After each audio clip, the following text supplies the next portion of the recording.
All right, good afternoon, ladies and gentlemen. Welcome to our weekly concert and interview series. Today we have the great pleasure of having both Marina Albero, if you're in the Northwest, you know about her, she's tremendous, and the very wonderful guitarist and composer and man around the world, traveler, Luis Gallo on guitar and compositions. Thank you very much. So Luis, thank you so much for joining us. It's a pleasure to have you here today. My pleasure. It's great to be here with you. So this is, from what I understand, the last of a short run you've done here in the Northwest. And where have you been playing this week? Well, we've been playing in Seattle, in the God Shepherd Chapel. We've been playing in Tacoma. I mean, not in Tacoma, in Bainbridge. We have played in Portland, in the old church, and we are here.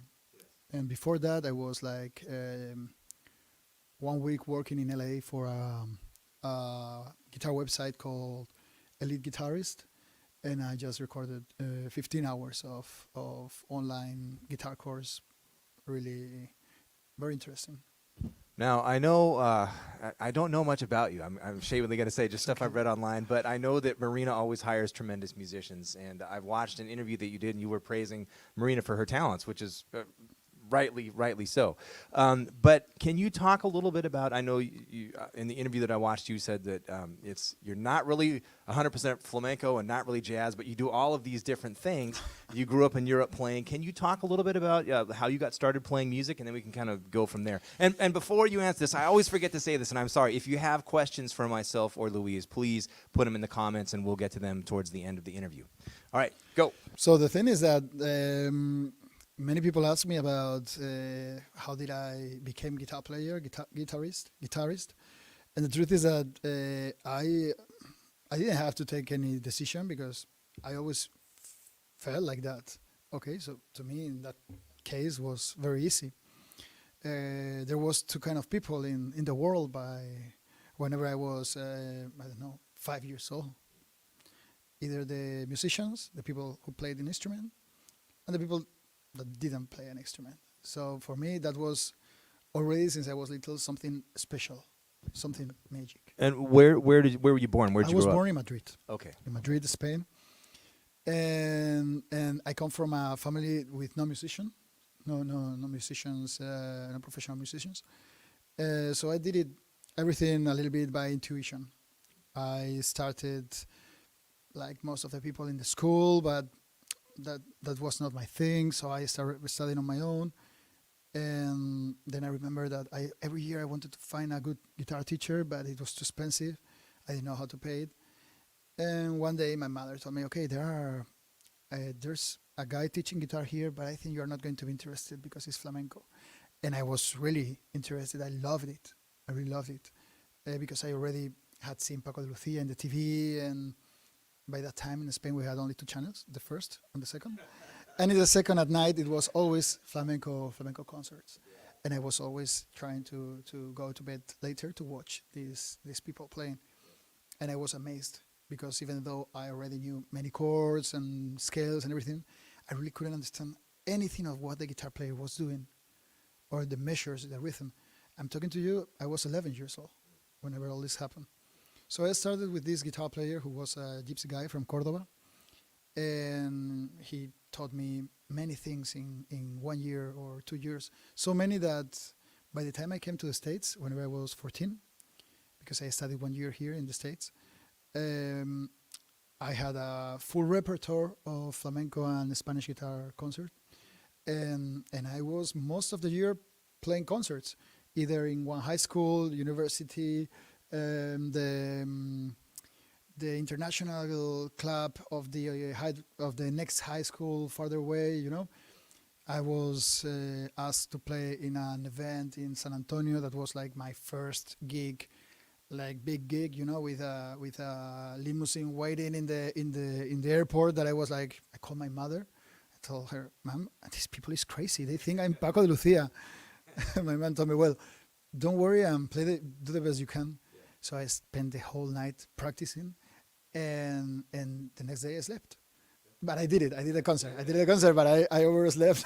So it was very funny. And so those were my beginnings. Then I came back.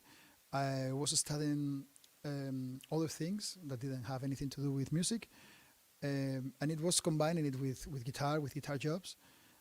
And by the time I was not done with the university, I moved to Vienna. I was playing and all the time. I finished my university and I was already on tour. I was working a lot. And some years later, whenever I was a little bit more stable, traveling still a lot, but not that much, I got into the last degree, the last section of the conservatory, and I did the music career, the guitar career. And also in Cordoba, in the place. I mean, it's the city of the guitar, and is that place is wonderful and it's full of young guys that they really eat the guitar. They live all together playing, and the teachers are most of them they are amazing. So that also kept my spirit up because I was not 18 anymore. And getting together with these guys that they were on, I don't know, 21, 22, and I was a little bit older. So it pushed me pretty much. And the way that I really learned while I was all these years before that and before touring was because once that I was in the States, whenever I was 16, I went to a guitar store in the Fifth Avenue in New York, and I went to the guy and I told him, I need a book to explain me everything about music. And he told me, okay, here you have all your answers. And it was a Mick Goodrick book. And I was like, it was the ugliest book that you can find. There was no guitar players, no pictures, nothing. Only numbers, only notes. So I was like looking at it and I was like, oof, this is going to take a while. And I really dive in that book, and I was always trying to connect it with flamenco because flamenco players, they don't really know what they do. Okay, they play by intuition, we have our own vocabulary. We don't really talk too much about chords or progressions. We talk about the styles.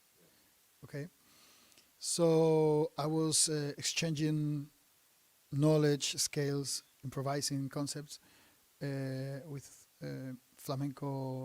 professional flamenco guitar players, and in exchange, they were giving me flamenco lessons. They were teaching me, like, okay, let's play together.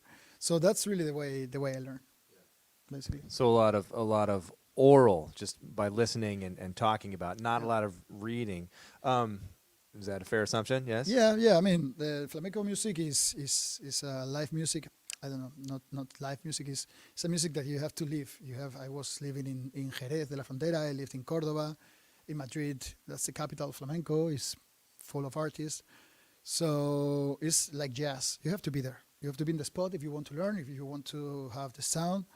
It's not that much about locking yourself with, of course, not reading, because most of the flamenco music now is getting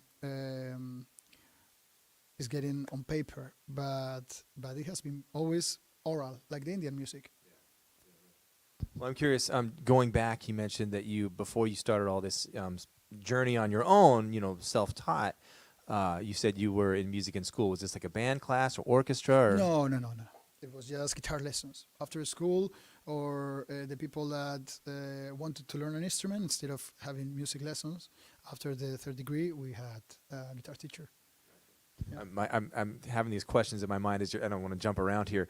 You mentioned, I watched one of your other interviews, and it was when you were at the NAMM show a couple of years ago, and it was a great interview. If anyone wants to see it, check it out. It's on YouTube.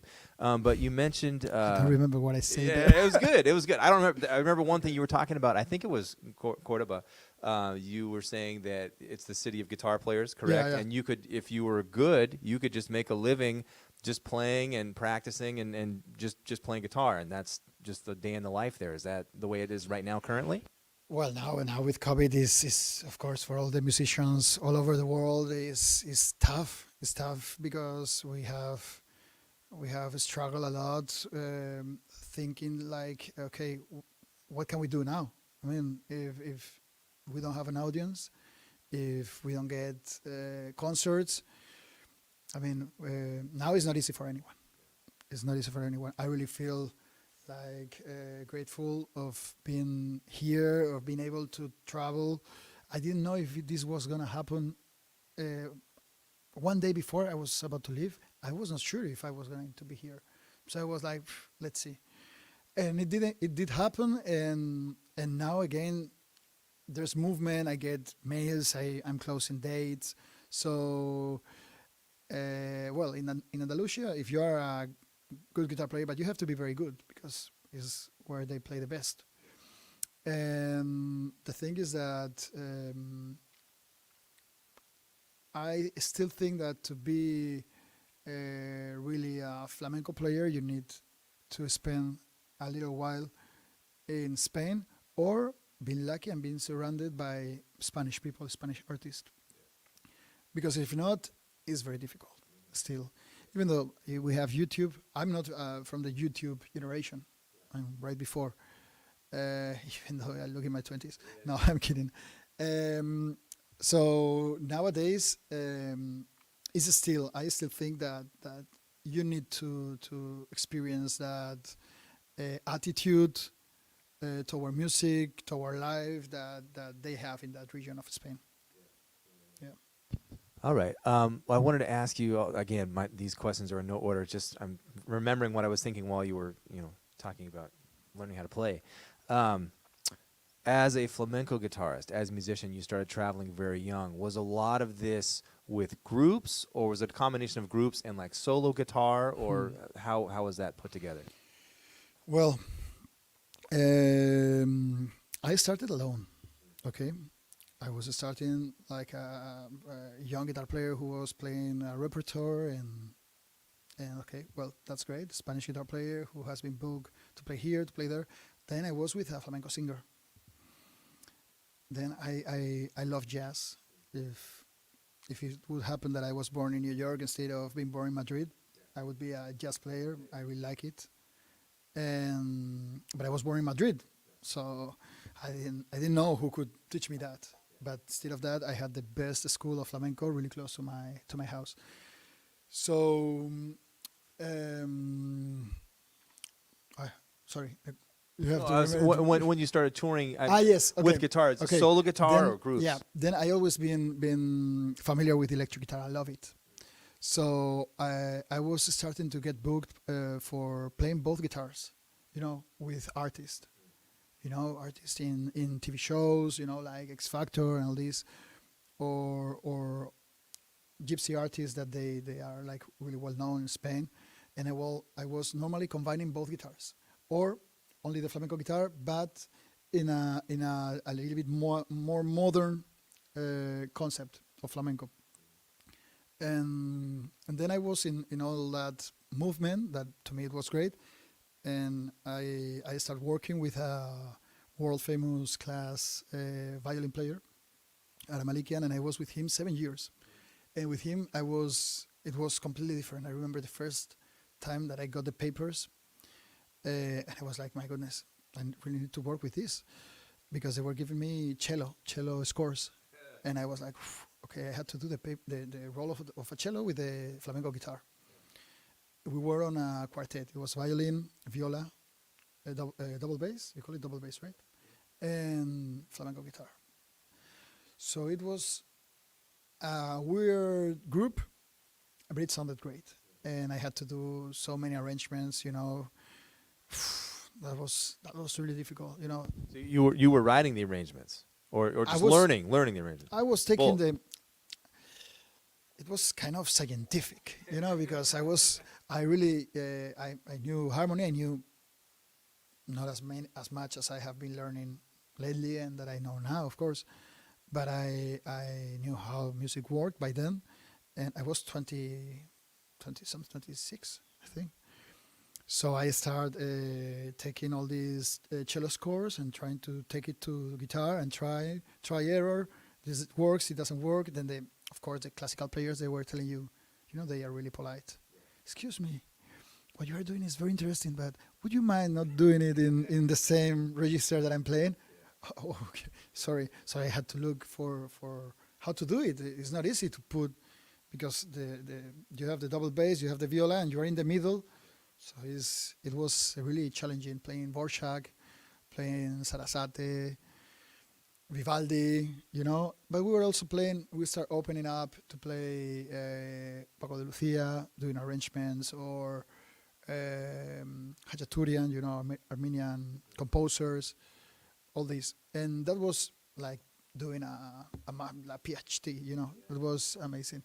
So, was it writing arrangements? I don't know. It was doing my guitar arrangements that from day to day I was trying new things, and that really developed my playing a lot, because I jumped in a boat that was taking me to a different path than the rest of the flamenco guitar players. So while my friends, they were playing in the tablao, I was playing with three amazing musicians. So it was very different. Then I was really lucky that I was also with a guitar player that was joining us sometimes. And I also was stealing things, you know, learning, recording. So I was in that mood of absorbing everything. Well, speaking of absorbing, I want to jump over because you mentioned, you know, love of jazz, and I know that you talked a bit in this other interview a bit of a love of Pat Metheny, which of course, yeah. But in regards to like jazz guitarists, I'm just curious about if there's any, when you were learning how to play or learning jazz and wherever that was in the spectrum of growth, who were some guitar players that were jazz guitarists that were influences for you? Well, of course, Pat Metheny, Pat Martino, I liked a lot. I love his fluently. I remember for the Madrid Jazz Festival, listening to him before going, and then I was playing and improvising. I was like thinking, man, it's like osmosis, you know. I feel like I have to divide the pulse like him, because I think it was a terrible loss this year. But well, we have his legacy, and I think he's really fantastic. Of course, Joe Pass, I liked him a lot, and all these classic guitar players, classic jazz guitar players. I like a lot Lech Lang from the new, how do you call them? New Cats? No, I don't know if he's a new. Yeah, that's what I wanted to ask about the old guys, yeah, and the new guys too. So okay. any of the newer guys that you like? Well, Lech Lang, I like him pretty much, and well, today I was with a guy that I have admired all my life. That is John Stowell, and he's fantastic. I have to say that as a person, he's unique, and as a musician, the same. I think that he developed his own style, and I've been listening to him many years ago. I mean, I met Dave Liebman in 2006, I think, and then I start checking out some albums of Dave Liebman. He has played with him as well. They have a tremendous album, and I took a little bit many things from him. And yesterday he came to the concert. It was really nice, and it was this morning when we were playing. It was a very interesting experience. And man, let's see, more guitar players. I don't know. Well, maybe I've been more influenced by piano players, actually. Okay. So let's go there. Let's talk piano players. Yeah. And Marina Albero, of course. Marina Albero is a great influence and a great inspiration. Yeah. Keith Jarrett, I like him a lot. Yeah. I like a lot. Well, if we go back a little bit back, I like a lot Eric Satie, all Impressionism, the French Impressionism, Chopin, of course, Debussy, wonderful, the atmospheres that they make, all that I think is tremendous. And what else? Let's see if I start now. I like a lot Brad Meldau, for example. Brad Meldau is fantastic. When you start asking musicians, I mean, about your influence, it just goes, it's massive. It's huge. Yeah, it's huge. I don't have a list, but you know Shai Maestro? He's very interesting. He's a young guy. I think he lives in New York, and he was the piano player for Avishai Cohen. Also very interesting. So well, yeah, I don't know. I like everything. That's my problem. It's like with the food. If you ask me, if you ever ask me what do you want to eat, I will tell you I don't care. I enjoy. I'm with this. I'm very lucky because I enjoy every player that plays with heart and a love is. I try to find, it gets here. You know. Well, you mentioned a lot of classical composers. I'm curious, when you were learning, studying early on, along with the flamenco, did you also study classical guitar? Because there's a massive body of work for that Not too. classical. I did a lot of analysis, of course. I all Bach and Schubert, Beethoven, all what you do in a conservatory. But I didn't do classical guitar. I do play pieces, like the greatest hits of Spanish guitar, Asturias, Recuerdos de la Alhambra, Tárrega, Sor, Beneath. But those are pieces that I think they are a must if you play flamenco.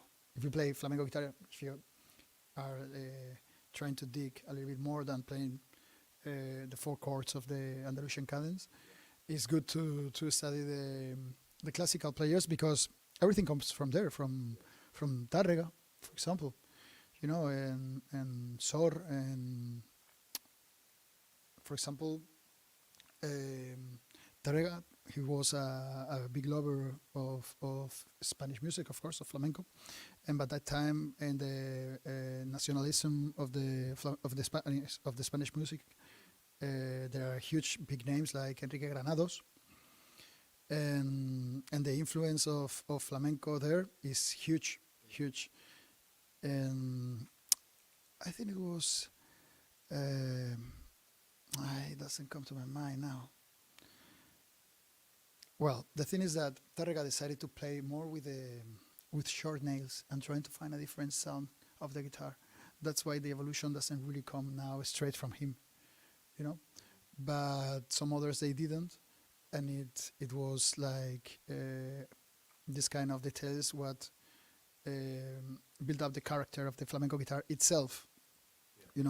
Like the tapping in the wood, the rasgueados. It was from time to time. It was taking things from the classical Spanish guitar, but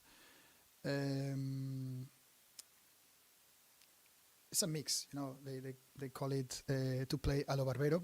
With the guitar here and play it with the thumb and the rasgueos. That was like the basics. But many players they were taken from one side and from the other. Actually, the origin of the Spanish guitar is that one. Well, you mentioned, all these other composers and players and textures that they create. So it sounds like they're just using these tools from all these different things to create different textures with the guitar that hadn't necessarily been done before. I don't know. I'm woefully ignorant about flamenco music. I don't know that much about it. So I mean, this is all news to me. I mean, this is like it was Dionisio Aguado and Francisco Tárrega. Those were like the two big guys, and actually they were not from Andalusia. They were from Alicante, which is a little bit southeast. And these two guys, they were like the biggest guitar players that there was in Spain at that time, probably. There were some others like Patiño, but they were more flamenco. But these guys, they were trying to incorporate the flamenco style, like many other countries, they were looking for an identity in their classical music. They didn't want to play like French or sing like Italians, of course. So they did it like this. And Dionisio Aguado decided that the best option, it was trying to go, because they exchanged letters whenever they moved to Paris and all this. They were really good friends. And they had conversations about how to play the Spanish guitar. Tárrega decided to play with the skin, more with the skin. That is what gives the speed to the string. And Dionisio Aguado thought that it was much more interesting to play with the nails, which is not with the nails, it's just with long nails.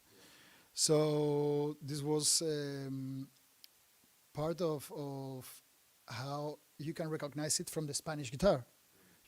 It's the Spanish guitar and the flamenco guitar. So it would be like, I can put you an example like blues and jazz, maybe. Okay, maybe it could be an example. I don't know. I'm curious, the lineage of flamenco. How far back? How long has this music been in? Look, whenever all this happened with Dionisio Aguado and Tárrega, there was a student that was called Julian Arcas. Julian Arcas was traveling the world, making concerts and playing the first the first guitar music, really influenced by the flamenco styles, soleá, zapateado, following more or less not the rules, but the style, and taking it to a different level. Actually, Berlioz, I was amazed with him. And the thing is that he was with Antonio de Torres, who was a guitar maker from Almeria, and he was really famous. He was like a great builder. And he asked him to build a guitar for his needs, to fill his needs.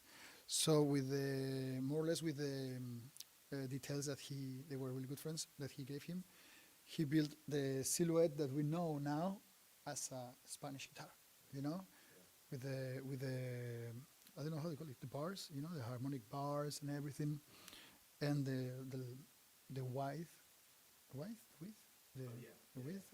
the width, and that's, I'm talking about the 1850, 1852.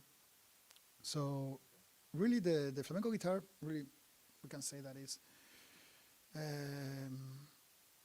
we can say that that's the beginning, and the flamenco, more or less about that time also, whenever it's impossible to say a year, but it's around that time whenever it started getting popular. Before that, what was? Well, before that, it was Andalusian folklore with the heritage of everybody that has been in the Spanish Peninsula, in the Iberian Peninsula. We are Mediterraneans, and everybody has been there. I'm curious, just with Middle Eastern background, I know the oud was big in that area, so there was combinations of that. Of course, the Arabs, they were in the peninsula 800 years. Not the Arabs, we were, because whenever we say this, it's like if they come, they did come and then they left. No, they did come, and they still are. We are that. It's like the Romans before them, or the Phoenicians is the same. So everybody has been there, and the Spanish people, we are in general. In the history, we mix always. We mix. So is there? I know a big part of the Middle Eastern music just growing up is the microtonal. Is flamenco more 12-tone or is it both? Okay, then we have to go back to a piece that I would like. Maybe if we have time, we can play later. Siriap. Siriap was 9th century, I think. I believe it's 9th century. I don't have Wikipedia here, but you can check him out. Siriap was a musician in Damascus. I think it was Damascus. Yeah. Well, a Persian, the most famous Persian musician by his time. He was a oud player. But there's a story behind that his teacher was the royal oud player or something like this, or director or musician. And he was his best student, and he asked him to leave the court. You say the court? Okay, because he didn't want to compete with his student. So he was, first he went to they say, I don't know, I was not there, but as far as I know, he went to the east, and then he realized, what am I doing here? I should go to the second most important city, which is Cordoba, in south of Spain. So he did all the way back, and he ended up in Cordoba, where he was a real influencer in the kingdom of Cordoba. And he brought they say that he brought also the fork and the knife, and that he was like the first, he founded the first conservatory of the Western world, and he was a poet, He was, of course, an amazing oud player, and he put another string to the oud, and he changed the wood for an eagle nail. How do you call it? Yeah. No, he was playing it. Still the oud. Normally they play it with a wood. Oh, okay. But he changed it into an eagle. Yeah. Okay. So he was playing like that, and actually it's the same way that we play with the thumb. Okay. So he brought all these Persian melodies. That's where I wanted to go, and that's why in the south of Spain we have the Andalusian cadence that is trying to harmonize in a temperate way the singing of which is not temperate, who comes from Persia. Yeah. Actually, Paco de Lucia, I remember that once we were talking, and he was telling us that in Iraq was the place where the people sang the best flamenco. Yeah. He was like, yeah, that people is amazing, but because it comes from there. Yeah. But the interesting thing of the flamenco is what I'm saying is music that is built up from the guitar, which is a temperate system, with chords and with frets, and we try to match with something that has really nothing to do, which are I don't know if you call it macams or how do you call them. I know very little about it, but yes, I know that's part of it. These Persian, because they didn't really have scales, they had like melodies. So they were 800 years in Spain, so the influence is huge everywhere, and I guess flamenco is an example of perfect fusion. Well, I'm curious in regards to improvisation. We always think, well, it's jazz is where it started, but improvisation in culture has been going on for thousands and thousands of years in the Middle East and India and Asia, Native Americans. So in regards to flamenco, how does that work? Is there a great deal of improvisation, or is it more like classical, or how does that? Flamenco, the traditional flamenco is not improvised. Okay, the thing is that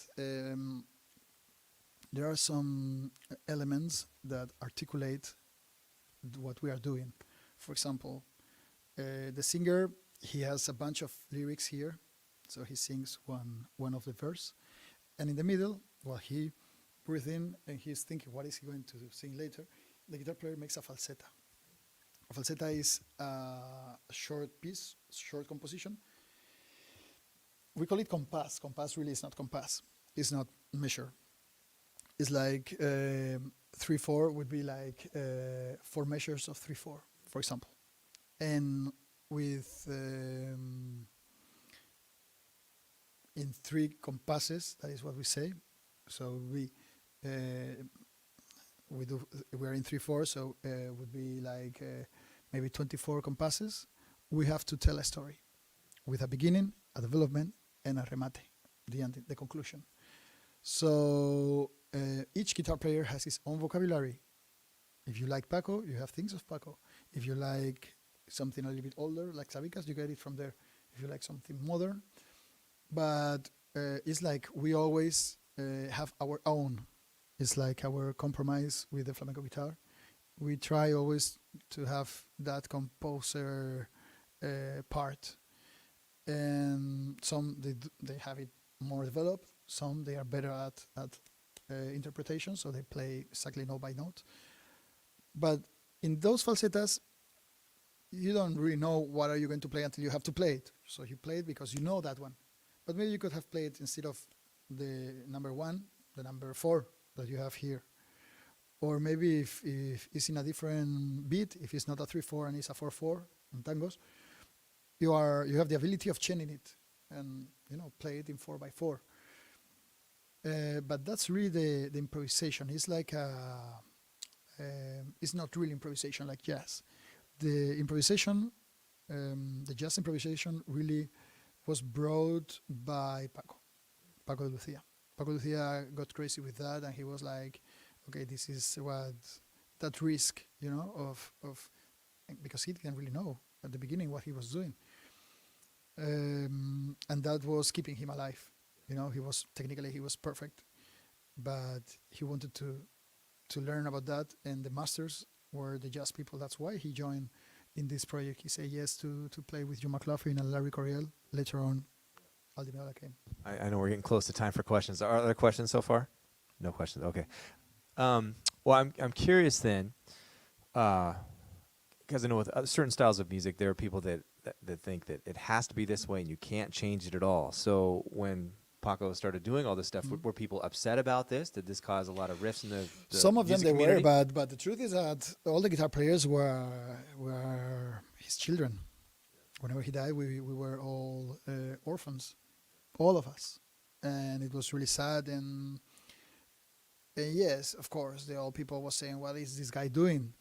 But that was not my time. I mean, by the time I remember to see Paco, I already remember him playing modern jazz, or I remember him playing in Syria with Joe McLaughlin, only both of them, and I was like, my goodness, this is magic, and I was like crazy to learn all that, and I thought the same that Paco. The best ones were in jazz, so I started studying this kind of music. Well, for people that know nothing about this, like myself, I'm learning a ton right now. Yeah. Here we are in 2022, and we've got all these resources. And you said you were before YouTube. I mean, I was in high school when the internet became a thing. Yeah. So now, I mean, there's so much stuff. Where's a good place to start if people want to learn more about the music and the history and how to maybe play it? Besides going to Spain, we talked about that already. Well, let's see. A good teacher is the best option, always, because it's going to it's going to make you save a lot of time. There's a researching period that you have to do, and you will always do. And of course, the best masters are in the records. That's like that. If you want to learn, the best masters are in the records. I mean, you can.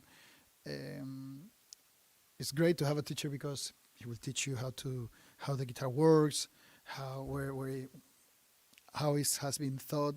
For example, in this course that I did, after teaching 15 hours, there's a lot of information, and you have here more than 5 hours or more than 10 years of studying.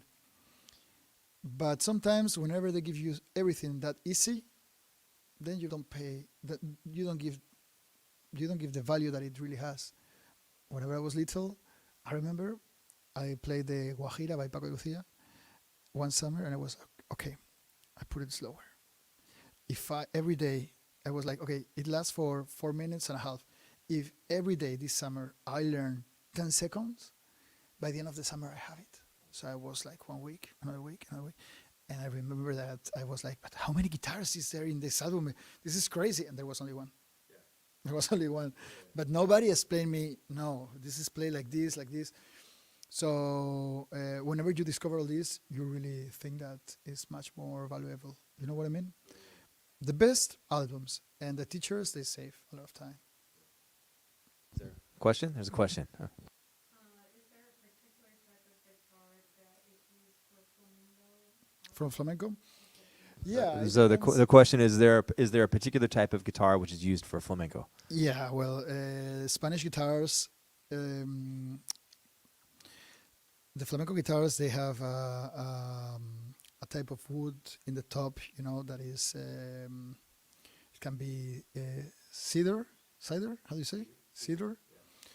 Okay, or how do you say, or spruce, okay? And how do you call this, what goes in the sides? How do you call it? Arrows. I don't know how to say arrows. This side, you have the top, and then you have this is cypress. They used to be cheap guitars in the old times. Now they are not anymore, because it was for being played in the taverns, originally, and it's not the concept of playing in a big auditorium. But at the end, of course, you don't buy a Connor to play flamenco. You buy a Conde, you buy, Ricardo Sanchez. You buy a Spanish guitar. A Connor is a classical guitar, as far as I understand it. But it's more the technique. Of course, you need to get a protection if you're going to play golpe, to hit the wood, because if not, It will destroy the guitar. But it's more about the technique than the instrument. Okay. You could say that about a lot of styles of music too. You know, About what? a lot of styles of music. Yeah, totally.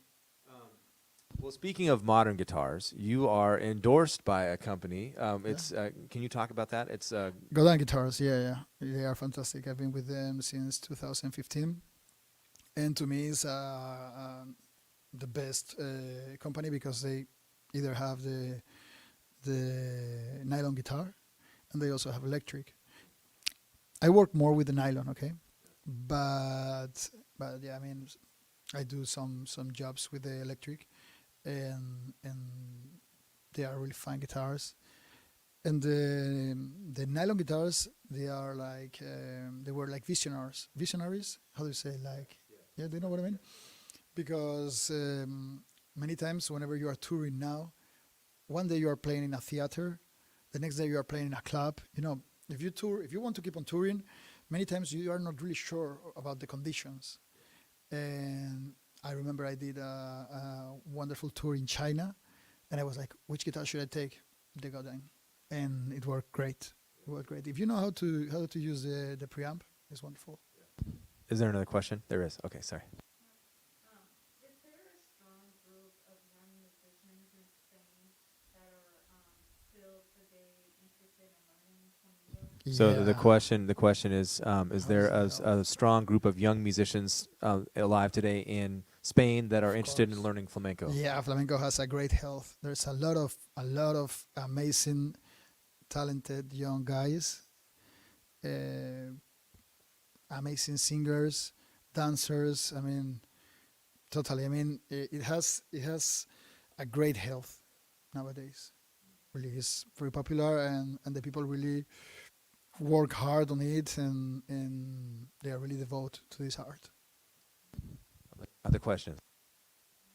Feel free to jump in. I'm going to keep interrogating here. Yes. So speaking of traveling with a guitar, Yeah. how is that with airlines right now and dealing with that? That's causing a heart attack for you? Or? No, I get many questions about this. You know, people, sorry, I don't know you, but how do you do it? With the Godin, I never had any problem because it's so thin, it's perfect, okay?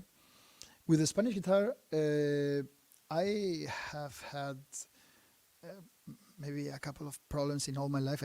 I've been doing this since I was 14, traveling, flying with a guitar for concerts.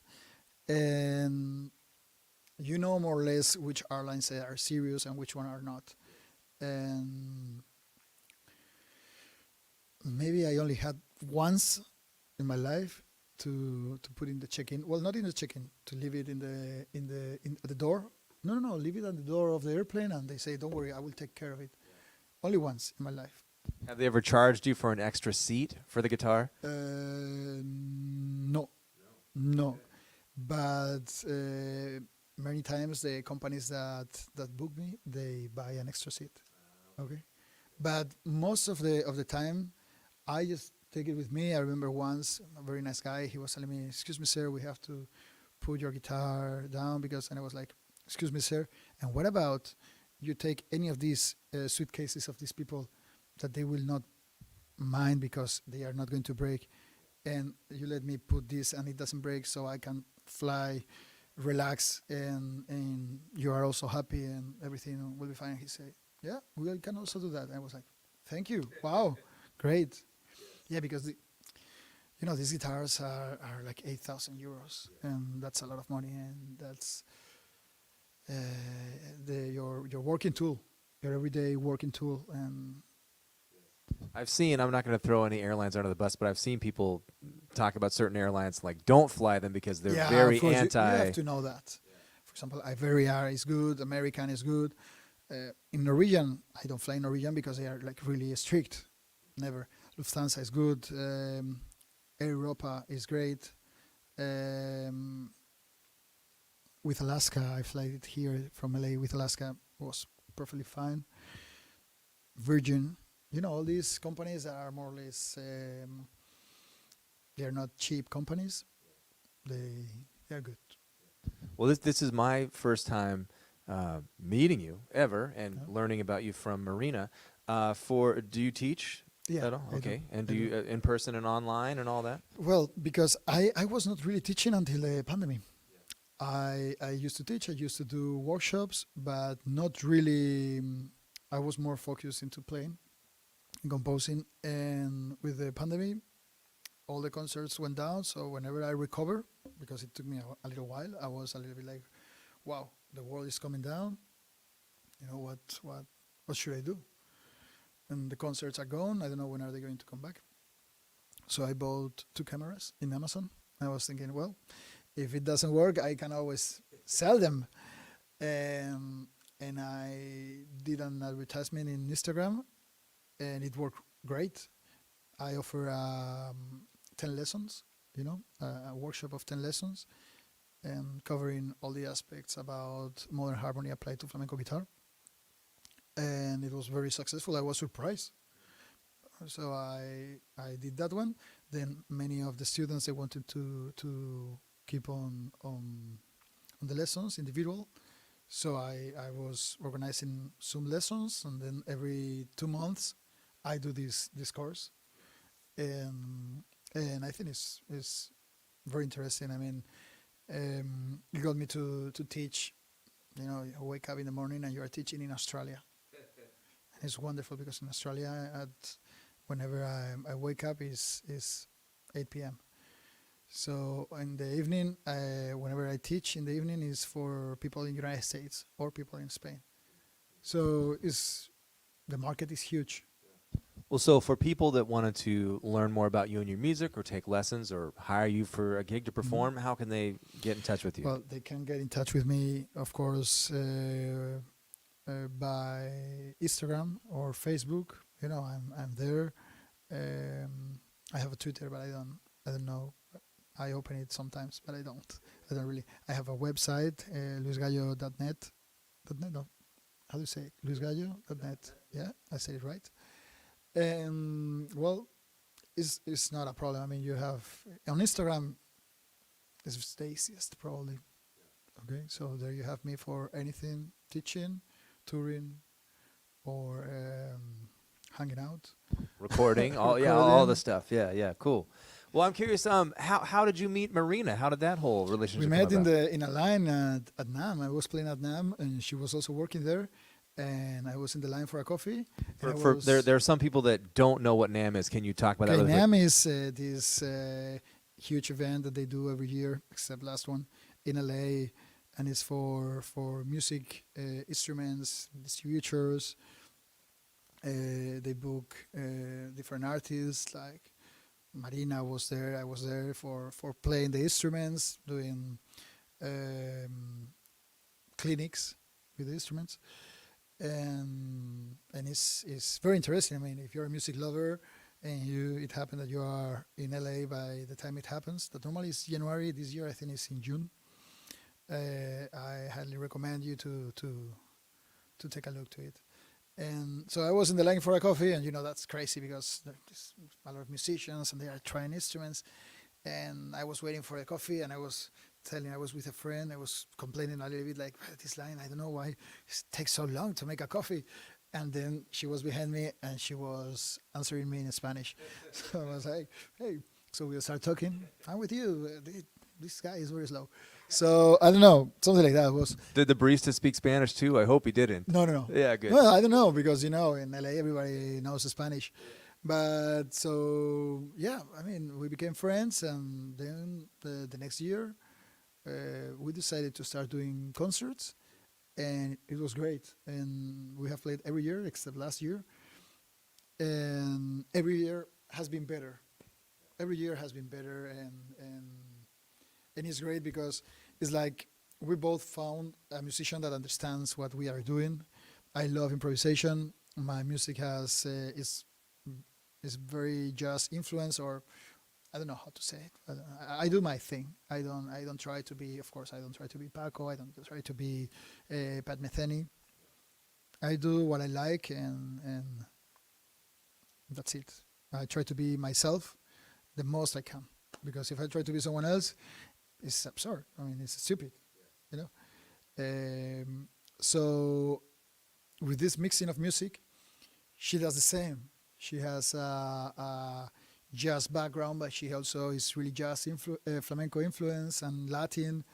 And she's amazing. She has a great pulse, you know, a sense of time, of tempo, great tempo. And that's for flamenco is really, really important. And we are playing, for example, a blues that she has that is our variations over a theme of Montpou, a Catalan composer, amazing. And she take it. We are playing in bulería, flamenco style bulería, 12/8, you know, with accents in the threes and the two, and we know perfectly where we are. And then she swings, she changes into swing, and I know where she is because I also know that music. Because I love it. And then she takes it maybe to tangos, which is a flamenco 4/4 form, and I follow her. So you cannot do that. Or she has also a cantiga with the, we call it salterio, the dulcimer. I think we're going to play it today. It's fantastic, and it's the same. I mean, if you don't know about that music, you cannot play it because she goes into different modes, you know. And it's modern music, but sometimes it's not. You know, it has tonal cadences, so you have to know the background of the music. You cannot say, okay, I can play it. It happened to me that I was looking for a percussionist, and a guy told me, yeah, this guy is great. He's the best percussionist of the area. And he came. He was good, but of course, if you don't know the basics of the code, you cannot play it. I had to tell him, you are great, but I'm not sure if it's going to work for the concert tomorrow, you know. You know, I admire your dedication, but there's something that you must know, you know. It's not just knowing 3, 4 or having a good tempo. You must know the code, and she does. So it was perfect from the beginning. How many years have you guys been playing together, this project now? Since 2016, I think. Any other questions? No. Okay. So I always like to ask this of all our guests, assuming that I remember to ask this. But here you are in 2022. You've played all over the world. You've had all these great experiences, working with all these master musicians of all these different styles, and toured and seen all these things. If someone were to come to you and ask you, and they're thinking about being a musician and they wanted to undertake that as a life choice, what are some things that you have found to be very important to you that you would impart to them? Man, I don't know. To me, I have to say that to me, being able to speak Spanish and speaking English, that makes your world much bigger. That's wonderful. That's the best option that you can make as a person, trying to be open and try to learn many languages. And with the music, this flamenco guy that I told you about, that was my first flamenco teacher, look what I learned. Look, this arrangement of Bill Evans. Look, and he told me, it's beautiful. I love it. But listen, if you want to play jazz, play jazz. He told me this with 12 years old. I remember perfect. Like if it was yesterday, he told me, if you want to learn jazz, learn jazz. If you want to learn flamenco, learn flamenco. But if you try to learn everything, you're going to be beginner of everything and master of nothing. I remember perfectly. I was really worried because I was like, but I like it a lot. Both of them. What can I do? So probably the best advice is be yourself. Be yourself. I mean, and follow what you like. Already taking the decision of being a musician, professional musician, that's a challenge. You have to be aware of the resilience that you are going to need. Because a musician nowadays is not like it was whenever I started. Whenever I started, the gigs were not called gigs. They had they were called galas. We say gig, for us it's bolo. But we even changed the name whenever the price was half, you know. So the old guys whenever I was always the youngest, and they were talking about numbers, about having paid already the house, about this. And I was looking at them like, my goodness, the flamenco musicians, they were doing a couple of tours and they were buying a house in Spain. It was like, wow, that's over. That's over. it's very difficult that will come back. Okay. The older jazz musicians that I learned from said the same stuff. It was the same story. Yeah, yeah. So now, well, I saw an interview about they did this question to Dave Liebman, and he was saying get a second degree. You know, whenever I had a supper with Dave Liebman many years ago in Vienna, he encouraged me to finish engineering and then keep on doing music, and if it was not working enough for living, then combine them. It's good that I did it, what he said. But nowadays you have to know about everything. You have to know about marketing. You have to know about designing. You have to know about audiovisuals. I mean, photograph, video, editing. Of course, you have to know about Social media. social media.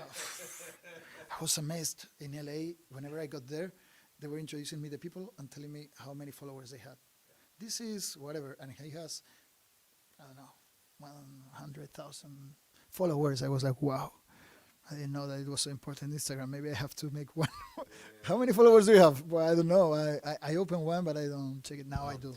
Like we were talking about earlier before the interview, I mean, the fact that you're even here touring during a pandemic and making a go of it, I mean, that's Yeah. huge. I mean, followers, no followers, you're still doing it. No, So- it's great. I mean, and I like this living, but I have my feet on the ground, and I try to organize myself in a way that I care about my life. I mean, I'm not. You know, many times people think that flamenco players they are like a little bit crazy. They don't care about tomorrow. They don't care. I do, and if you don't care about tomorrow, it's great, but that's a talent that I don't have. Okay. Oh, believe. You know this thing about. The universe will provide, and you just have to believe. Well, okay, the universe will provide, but study, you gotta meet it work, send halfway. some mails, organize your year the best you can, and then the universe, if it helps, it's like Picasso. Whenever they told him, "Do you believe in the how do you call? I have to translate in Spanish. In the inspiration, how is the inspiration?" He said, "I don't know much about the inspiration, but if the inspiration comes, I rather that inspiration finds me in my atelier, working." So this is the same. Okay, it's good to keep yourself optimistic, and you do this because you love it, and because you don't see yourself doing anything else. But being organized, and being conscious about everything, I think that's important. That helped me a lot. Yeah. Wonderful. Great advice. It was a pleasure meeting you. I look forward to playing some music for you, Pleasure. or with you, and hearing you guys play. So we're going to take about an hour break here and do a sound check, and then play a bunch of Marina and Louise are going to play some of their stuff, duo, and then we're Yeah. going to play some brand new, hastily written music together, and we'll see what happens. So thank you for joining us. Let's see. If this is your first time joining us, welcome. If this is not, welcome back, and thank you for coming. If you enjoy the work that we're doing, most of which is free and open to the public throughout the year, feel free to make a donation. You can do that online via Venmo or PayPal, or mailing a check. And and it sounds like these guys are going to be back here in June, hopefully in Tacoma for a live concert, if we can swing Yeah, that. So hope so. stay tuned, and we'll see you really soon. Thank you again for joining us. Thank you.